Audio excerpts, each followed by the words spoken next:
Salam alaikum. Bonjour et bienvenue sur ma chaîne. Alors voilà, aujourd'hui, je vous apporte un point extrêmement facile.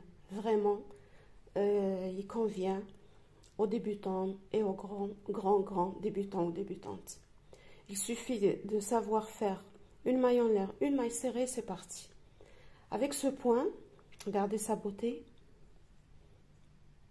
Regardez, avec ce point, vous pouvez réaliser plein de choses.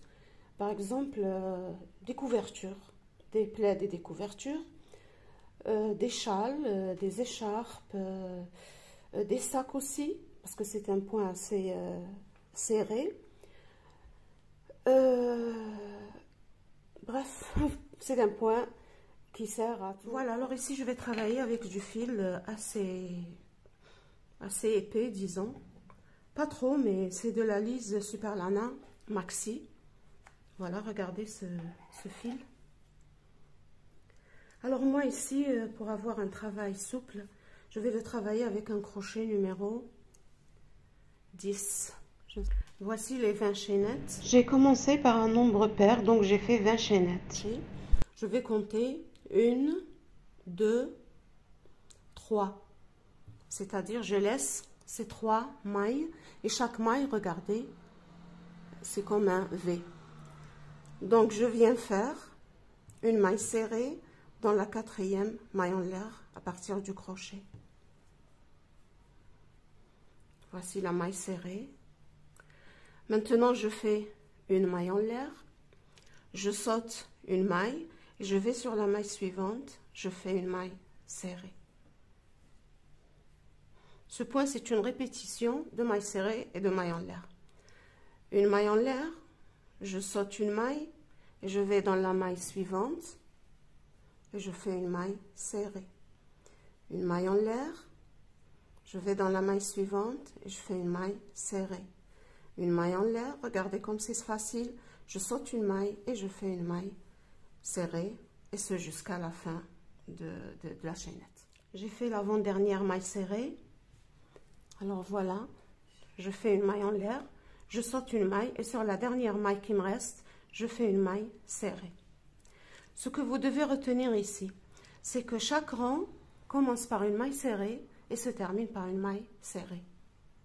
Voilà, si vous avez donc une maille serrée au début, une maille serrée à la fin, c'est que vous allez avoir des bords très réguliers. Pour tourner maintenant, je fais 1, 2 mailles en l'air, je tourne. Maintenant, je ne travaille pas sur la maille serrée, la dernière maille serrée que je viens de former.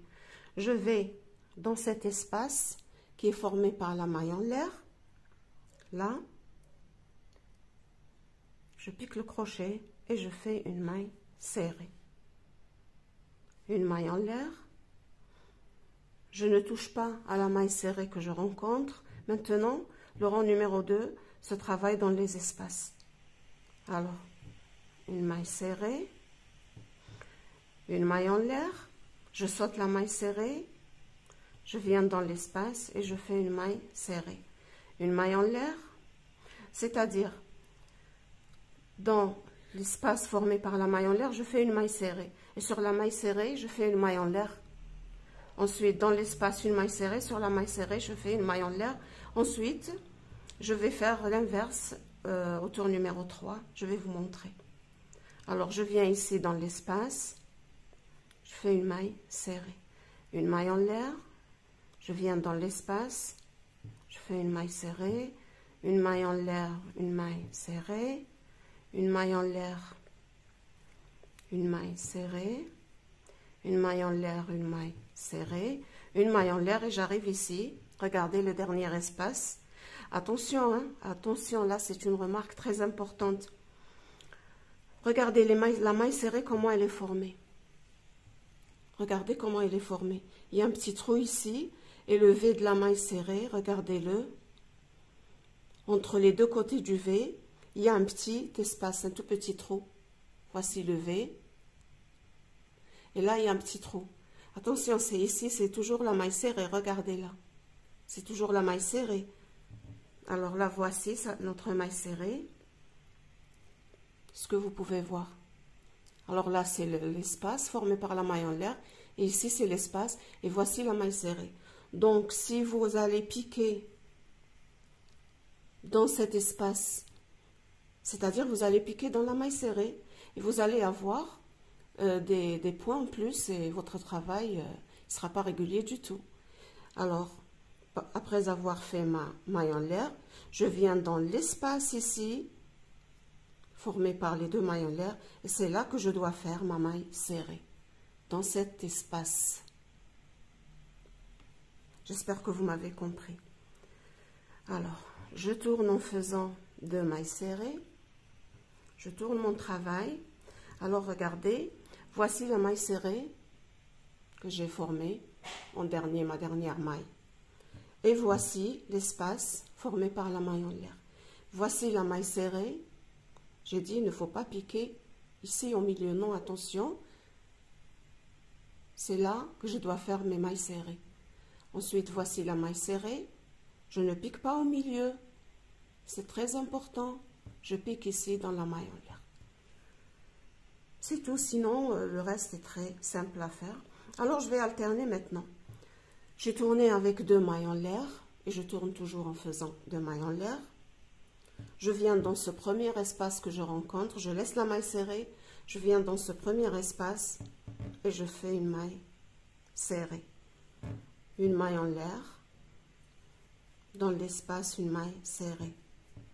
Voilà, c'est toujours dans l'espace je fais des mailles serrées et entre les mailles serrées je fais des mailles en l'air. Je n'ai pas à me casser la tête, ni à faire beaucoup de comptes, ni à faire très attention.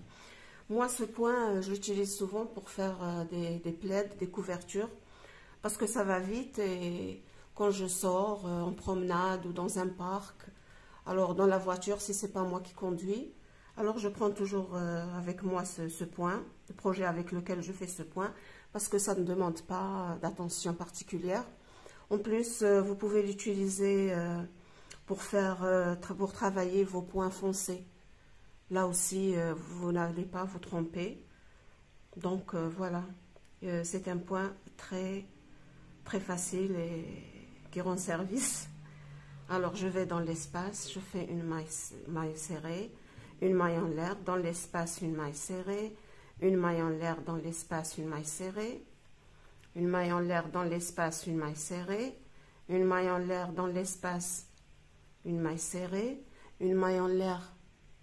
Dans l'espace, une maille serrée, une maille en l'air, et voilà, je rencontre la dernière maille serrée. La voici, ce que j'ai expliqué tout à l'heure. Voilà, je rencontre entre les deux côtés, le V, les deux côtés du V de la maille serrée, je trouve un petit trou. Je ne le touche pas, je dois sauter toute cette maille serrée, et je viens ici dans l'espace formé par les 2 mailles en l'air. Je vais dans cet espace et je fais ma dernière maille serrée. Voilà, regardez. Regardez, j'ai des bords bien droits. Regardez, vous pouvez voir. Regardez les bords. Vous voyez, j'ai des bords bien droits. Voilà. J'ai fini alors par une maille serrée. On finit toujours par une maille serrée. On commence par une maille serrée, c'est tout. 2 mailles en l'air pour tourner. Je tourne mon travail. Je ne touche pas cette première maille serrée. Voici le V de cette maille serrée. Je ne touche pas. Je viens ici dans l'espace formé par la maille en l'air et je fais une maille serrée. Ensuite, une maille en l'air. Une maille serrée. Une maille en l'air. Je ne dois pas piquer ici. Je ne dois pas piquer ici parce que là, c'est la maille serrée. Je vais dans l'espace et je fais ma maille serrée. Une maille en l'air, une maille serrée. Et voilà, c'est tout pour ce point. Vous avez vu comment il est facile. Et puis, il est joli, hein, je trouve qu'il est très mignon. Voilà, alors, c'est tout pour aujourd'hui. Alors, si mon tuto vous a plu, je vous prie de bien vouloir vous abonner à ma chaîne. De me laisser un petit like et un petit commentaire me fait toujours un très grand plaisir. Merci, à très bientôt, au revoir.